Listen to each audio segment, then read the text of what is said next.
Welcome to yourgreatlifeview.com. My name is Bernardo and this is episode number 21, question and answer session. The question today is, what is the true leader's way to respond in a time of crisis? And the reason why I'm sharing this topic right now is because of the incident that happened last week in Japan on Friday, the massive earthquake and tsunami that left a lot of people dead and hundreds of thousands displaced without a home. And there's a couple of ways you can actually help out. And the first one is obvious, and I'll just spend 2 seconds on it. If you have the means, if you have $5 to spare, if you have $10 to spare, if you have $50 to spare, just do it. Red Cross, there's hundreds of organizations that can actually help you with. But I want to stop there and go to the second phase, because that's what's most known, and people either do it or don't do it, but they often feel a sense of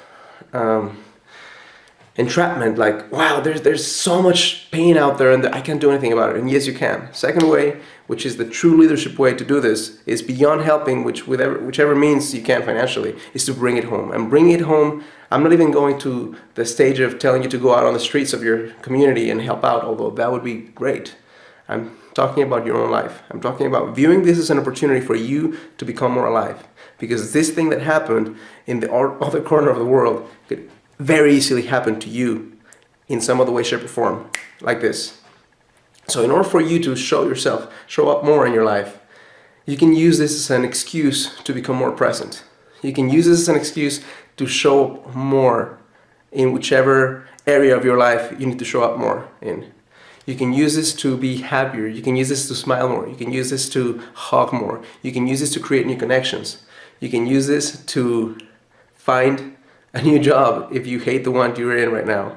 You can use this to start something new. You can use this to end a shitty relationship that you're in that you don't need to be in. So let this be your wake-up call for you to awaken to a new reality in your life, one that's more filled with consciousness, more filled with passion, more filled with joy. Because if you do that, then this has a purpose in your life. If you don't, then it simply helps to perpetuate the idea that there's so many things that are effed up in the world and that there's nothing you can do about them. And yes, there are things you can do about them, but it really starts with yourself. So my challenge to you this week is to figure out a way to not as a legacy, not as a long-term goal, but practically in your life this week, whatever's remaining of the week and the weekend, to show up more, to really view how death can happen in such an instant and how your entire life can change in order to benefit other people because of it. Because if you do that, then this had a purpose and had a meaning for your life. If you don't, then it was kind of wasteful.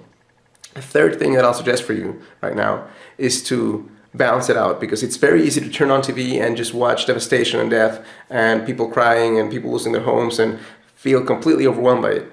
As a matter of fact, I'll suggest to you, if you've already contributed your $5, there's nothing more you can do in that region. If there's nothing more you're going to do, just change it. If something like that shows up, there's absolutely nothing you can do. So focus your energy on something you can do and balance it out.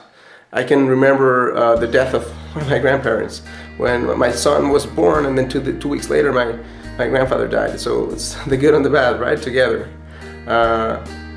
There's equally in another region of the world a lot of people who are being born, a lot of people who are getting married, a lot of people who are starting a life, a lot of people who are starting a business.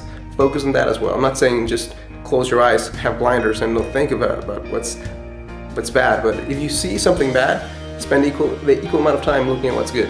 And if you do that, your life will be balanced and you will have a true outlook on life, not an outlook based on what the media is feeding you. Thank you so much. That's all I have for today. But until tomorrow, I urge you and I invite you to live more consciously, to live a purposeful life, and to use this experience to fuel you to share more of yourself with others. Thank you.